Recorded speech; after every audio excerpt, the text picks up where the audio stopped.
Young people, excellencies, ladies and gentlemen, I hope you can hear me. Bonjour, hello to everyone. And it is a wonderful way to see this summit up and running. It's certainly a hard act for me to follow, but I do feel the energy, even if it's online.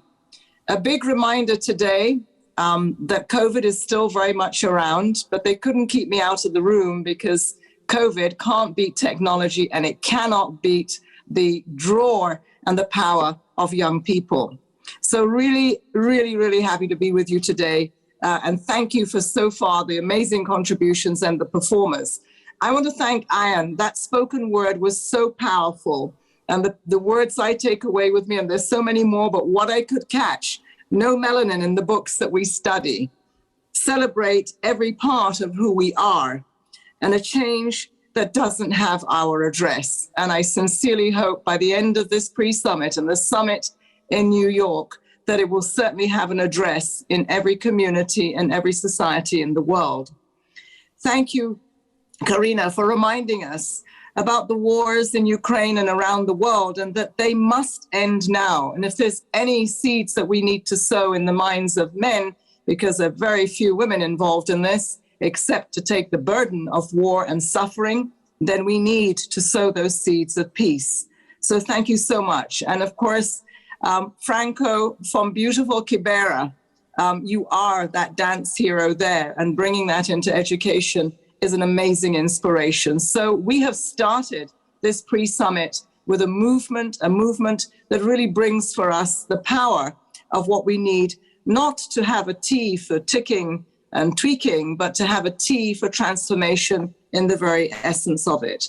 So I'm really delighted to be opening today's summit, not in person, and I wish I was, I'm just a few meters away in quarantine, but with UNESCO and with such a powerful leader, Stefania Giannini, and also with my colleague and true leader on education, the European Commissioner Opolayan. Thank you, Jutta, for your incredible personal commitment. Really excited about today's program, especially the chance to continue to hear from you and engage across generations. And I did hear from an amazing envoy yesterday who really spoke to the very many issues that you will be speaking to through the week. I'll try and be as brief as possible because you've been hearing people like me for a very long time. But what I would like to do is to share with you some of the messages that my boss, we call him Feminist in Chief, Antonio Guterres, the Secretary General of the UN. This is what he shared with me when we were beginning the preparations for this summit only a few short months ago. First, he said we have to aim high, really high, and to make sure that we see transformation in its real sense, not at the global level, but at the local level. We all feel that our world is under enormous stress. We face a number of crises: COVID, conflict, climate change, inequality, and a breakdown in the social contract and the trust between people and their governments. At the same time, our societies and economies are experiencing change at a really dizzy pace. Technology, urbanization, demographics, and political and social norms are all undergoing fundamental change.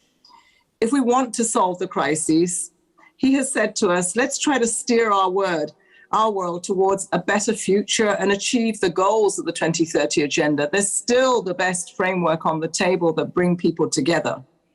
But we need a new outlook, a new approach, and a major push for progress. Because whatever it is we've been doing in the last few years, it's not getting us to the goals. We are off track. We were off track even before the pandemic. But we need to do this together. This needs to be what we co-create. And in many ways, he said, this does start with education. We know that education is central to human dignity and respect, central to our individual paths in life, central to securing peace and building nations, central to tolerant societies and successful economies. But we also know that the education gaps are growing and budgets are shrinking. Both have been made worse by the crises. And in the midst of these changes, education systems in many parts of the world remain largely the same as when I went to school. And that was quite a while ago, and it really does not work for today.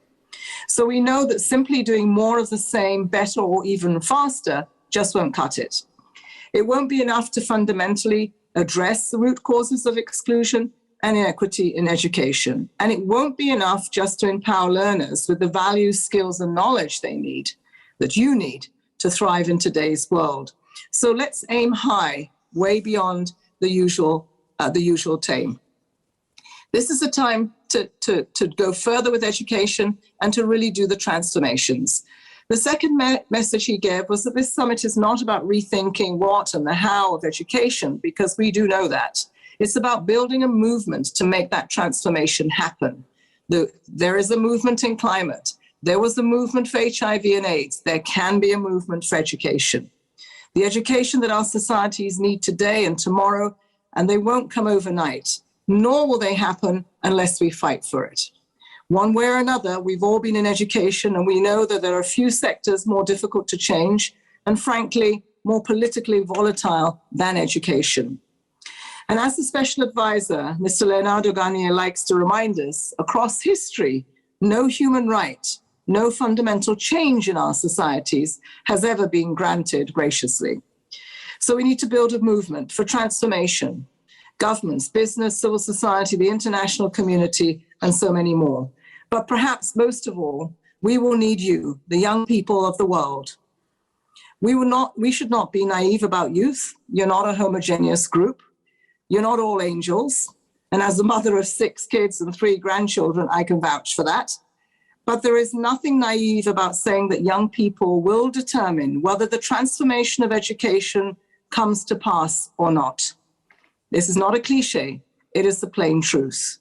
Not because you're the most immediately affected by our education systems, but because, much like the climate crises, you will inherit the effects of our failures today.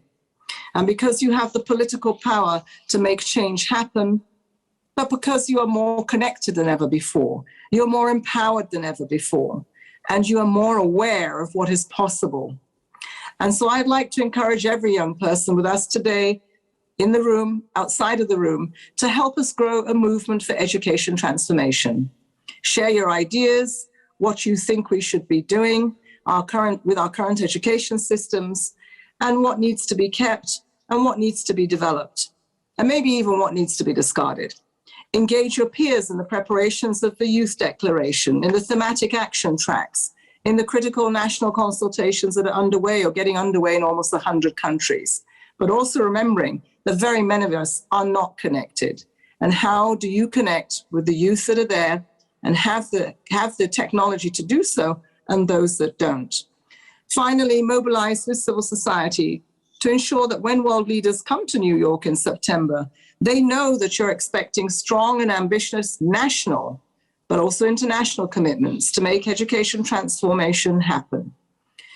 The UN family, it's a huge footprint with partners like UNICEF, UNESCO, UNDP, all here to support you in more than 130 countries. Challenge them. It is their job to ensure that we convene, that we bring people together, that we help to make a more enabling environment. Dear friends, the last message that the SG conveyed to me is a clear one. We need to get to work yesterday. Time is of essence. We should act with a sense of urgency that the state of education and the state of the world today demands, and that all of you have a right and deserve. So let's make the most of the opportunity that the summit and pre-summit will provide, create a new path for education, reimagining both what and how we learn. Let's work together to secure the political commitment, the societal engagement, public financing and international cooperation needed to make it happen, where it matters most, in a classroom. Define that classroom, define the communities that need the right response to that education, and that education becomes an experience of everyone, and that we don't leave anyone behind. Thank you so much, and I so wish I was in that room today.